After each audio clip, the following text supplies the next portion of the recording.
will speak on the general topic of ethics and politics, and I would add a third category, namely the law. So I'll be speaking on ethics, politics, and the law. I want to look at one aspect of the Arab Spring. In its initial phase, one of the chief features of the Arab Spring was that it was a nonviolent resistance. And in places like Egypt, still today, it's overwhelmingly a nonviolent confrontation between the various factions in society and also between the society and the state. And in my remarks, I want to focus first on the relationship between ethics and politics in the case of Gandhi's thought. I recognize he's obviously not an Islamic thinker, but he has a lot to say in the question of the relationship between ethics and politics. And then I want to apply his insights to one unwritten chapter of the Arab Spring, namely the Israel-Palestine conflict, and see how his insights work or don't work in the case of Israel and Palestine, and where things might yet come in the future between them two, hopefully as part of the Arab Spring. Now, the first major insight, I think, regarding Gandhi and politics is that Gandhi did not believe the purpose of politics was to change public opinion. He did not think the purpose of politics was to enlighten people, to raise their consciousness. No, Gandhi thought ordinary people were perfectly knowledgeable about what's wrong with the world. You don't have to enlighten them. You don't have to bring new knowledge to them. The problem with ordinary people for Gandhi was not that ordinary people were stupid. The problem is ordinary people were passive. They didn't do anything. They know that there are 1,000 things wrong with our society. They know there are 1,000 things wrong with the world. But the problem is they don't do anything about it. And so for Gandhi, the goal of politics is, how do you awaken the public consciousness? How do you awaken the public conscience? And how do you get people to act? And for Gandhi, the thing that his main insight was, the thing that gets passive people to act, the thing that gets bystanders to act, is when they see suffering, when they see people going to jail for a cause, when they see people like the Palestinians now in the occupied territories who are on hunger strikes, when they see people willing to go on a hunger strike until the death for a cause, and especially for Gandhi, when people are willing to get killed, to sacrifice their life for a cause. It was his view that this self-suffering, this willingness to sacrifice, it's the one thing that will awaken the conscience of the public and to get the public to act. Or as he put it, to quote him, it's self-suffering, the willingness to sacrifice oneself, that quickens the dead conscience into life. However, it's not enough that you are willing to suffer, because you also have to set a goal that the public sees as just. If your goal is not seen as just, the public will not support you. So if you take again the case of the hunger strikers in the West Bank, their goal is, as they say, it's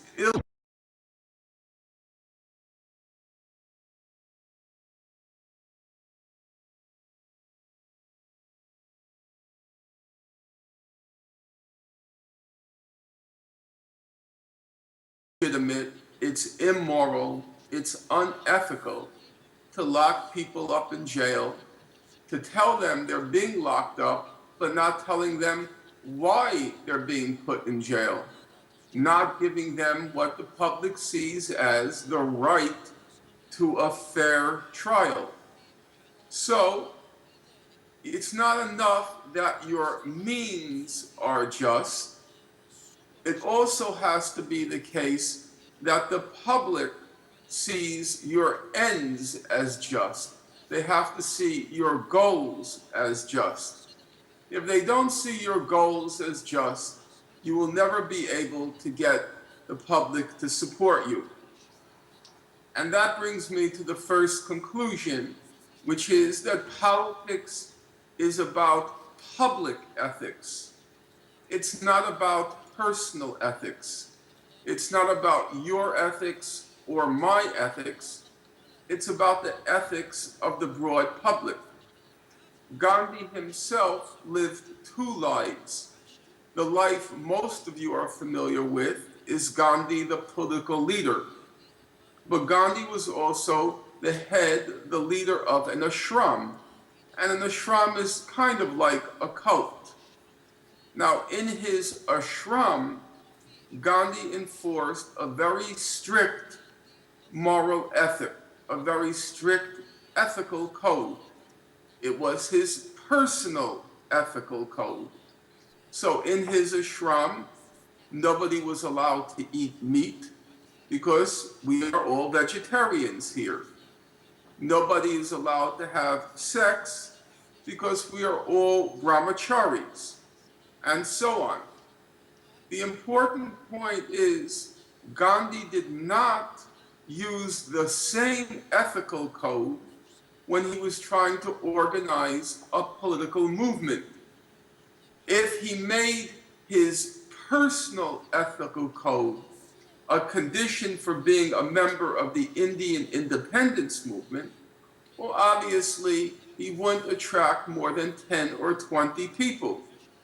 And so Gandhi was very conscious of the fact that there's a huge difference between one's personal morality, which is relevant to your own private cult or sect, and morality in politics. Morality in politics can only be the morality that the broad public sees as just. And with those thoughts in mind, number one, the fact that politics is not about trying to enlighten people, but politics is about trying to get people to act. And number two, that politics is not about personal moralities, yours or mine. Politics is about what the public considers just or unjust. I want to now turn to the Israel-Palestine conflict and look at the interaction between politics, ethics, and the law when it comes to Israel and Palestine. The first point, which I'm not going to try to prove, I'm simply going to state. The first point is I do not believe Palestinians have an armed option. If they want to end the Israeli occupation, their only option is a mass nonviolent civil disobedient movement similar to the one that Gandhi created in India in order to expel the British occupiers of India. Secondly, in the case of the Israel-Palestine conflict, the goal of Palestinian resistance, the goal of its movement, can't be their personal ethics, what they each one of them or us think is what's legitimate or what's right. The goal has to be what public opinion in general, meaning public opinion internationally, what it considers to be just and right. Now that's obviously a difficult question. What is the broad public conception of what's ethical, what's just, and what's right? what's the just, what is the right way to resolve the conflict between Israel and the Palestinians. In my opinion, and obviously we can disagree on this, right now, public morality, public ethics is more or less defined by what's called international law and human rights.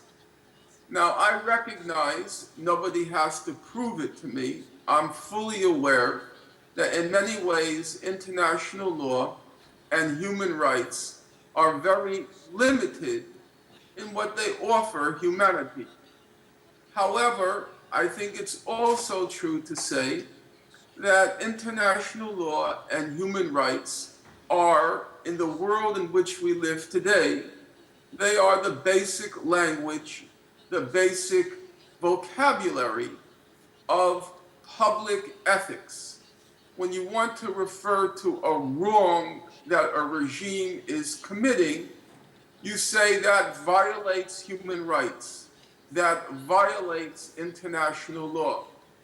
So when the Palestinian hunger strikers in Israeli prisons, they protest their condition, they say what Israel calls administrative detention, namely no charges, no trial, they just lock you up indefinitely.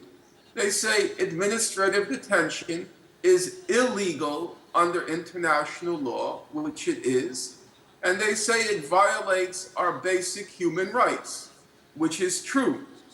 And so the language of public ethics, I'm not talking here about private ethics, the language of public ethics today is the language of international law. And international law and public ethics, they set the limit of what politics can reasonably hope to accomplish. Now, in the case of the Israel-Palestine conflict, the international law is clear. It says a just, an ethical resolution of the conflict would be one based on the June 1967 border, two states, the state of Israel and a Palestinian state in the whole of the West Bank, Gaza, and East Jerusalem as its capital, and also what's called a just resolution of the refugee question.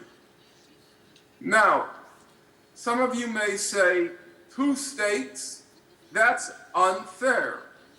That's unethical. Hello? Are we still there? Yes, please. Yeah. Continue. Yes. Can hear you. Yes, Some we of can you hear may you. say, two states, that's unfair. That's unethical.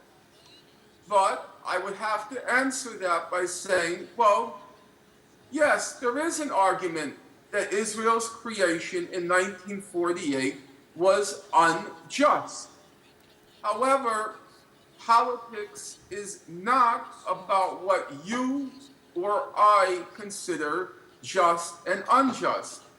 Politics in our current era, as I have said, is defined by, it's determined by international law and human rights.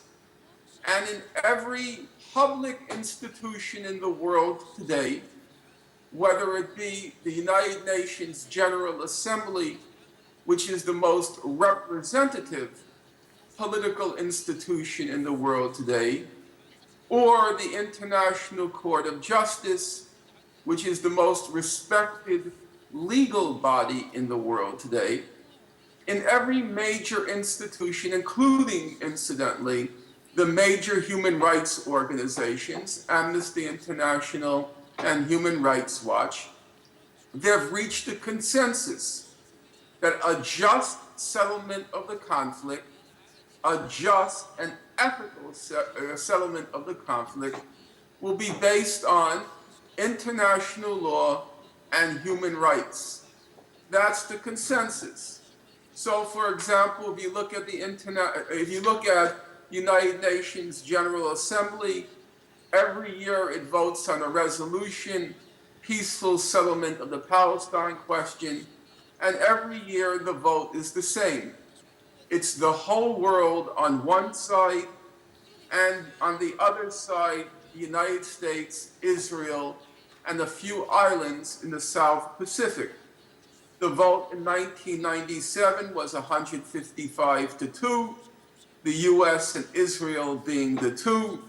The vote in 2012 was 163 to 6. On one side, the whole world. On the other side, the US, Israel, Canada, the Marshall Islands, Micronesia, and a little country called Palau. And so you see that there is an agreement, there is a consensus that the just resolution of the conflict should be based on international law and human rights. That's what politics is about today. Politics is about law as the basis of a just and ethical settlement of conflicts. If you go to the International Court of Justice, in 2004, it rendered a historic advisory opinion on the wall that Israel has been building in the occupied Palestinian territories. Professor Norman, if I may interrupt, please, if you can watch the time, please. Excuse me? The time, please. You have 5 minutes, please.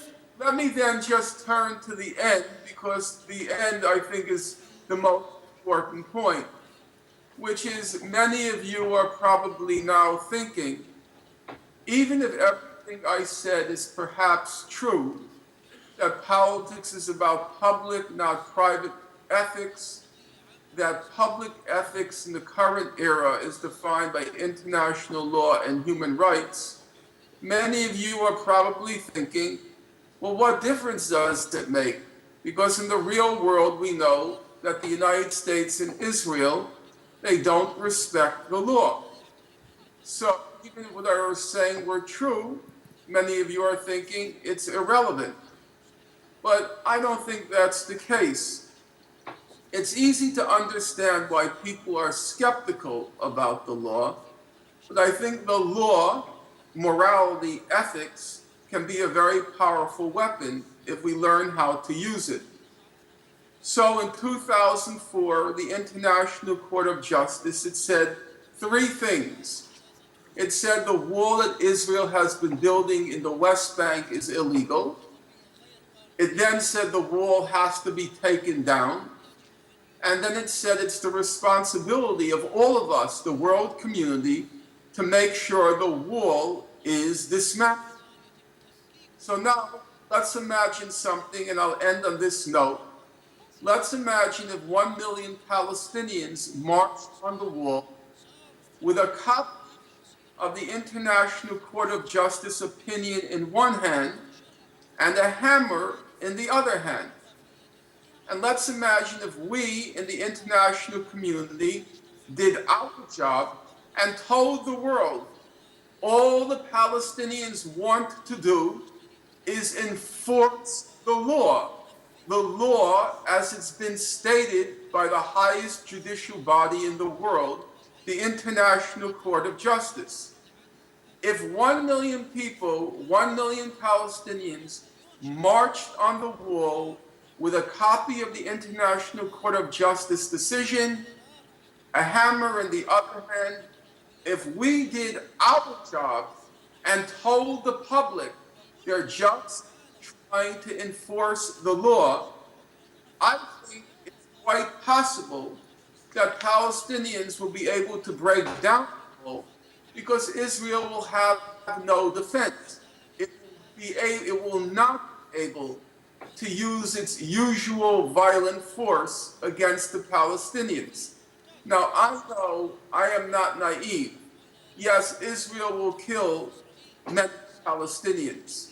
But I think if Palestinians can show the perseverance, if they have the inner strength, I think it's possible to use the law to break down the wall and to pave the way to ending the occupation, which would be still an unwritten, but in the future, I think, a glorious chapter, another chapter in the Arab Spring.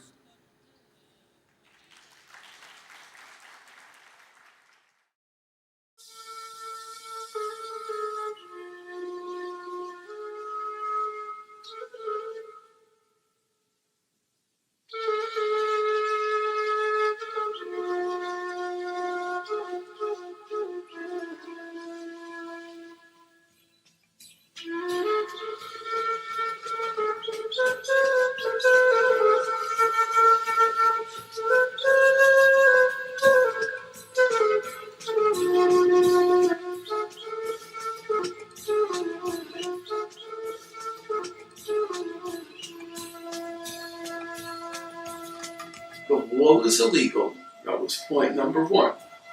Point number two was the wall has to be dismantled. Yeah. And point number three was the international community has a responsibility to bring down the wall.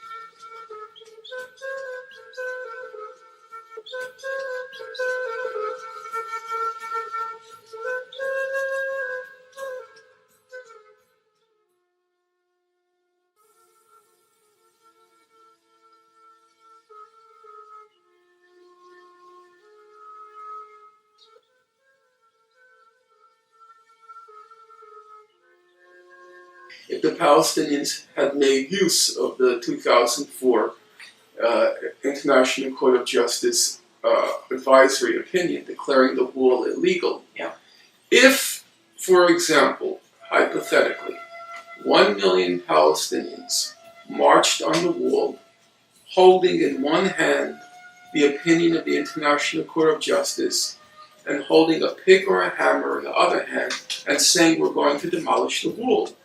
Because that's what the opinion said. Yeah. So all Palestinians had to do was say, all we're doing is doing what the ICJ, the International Court of Justice, the highest judicial body in the world, said we should do.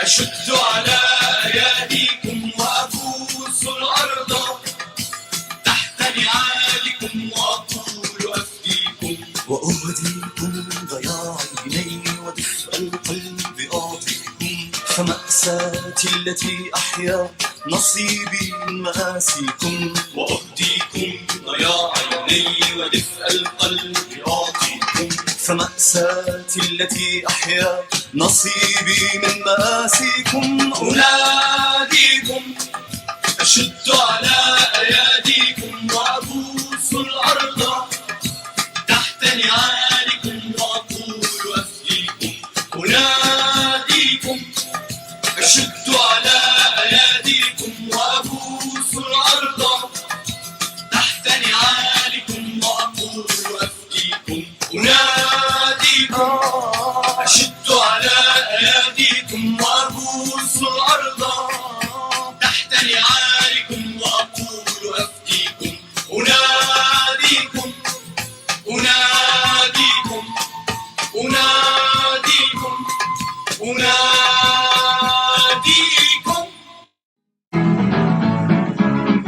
I had a hammer on a hammer in the morning, on a hammer in the evening, all over this land.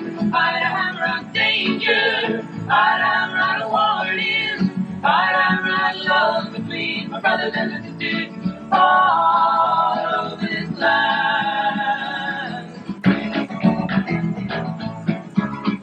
I had a hammer on a hammer in the morning, on a hammer in the evening, all over this land. I had a hammer on danger, I had a hammer on a warning, I had a hammer on love between my brothers and sisters, all over this land. Ooh, I got a hammer, and I got a bell, and I got a song that sings, sing all over this land. It's a hammer of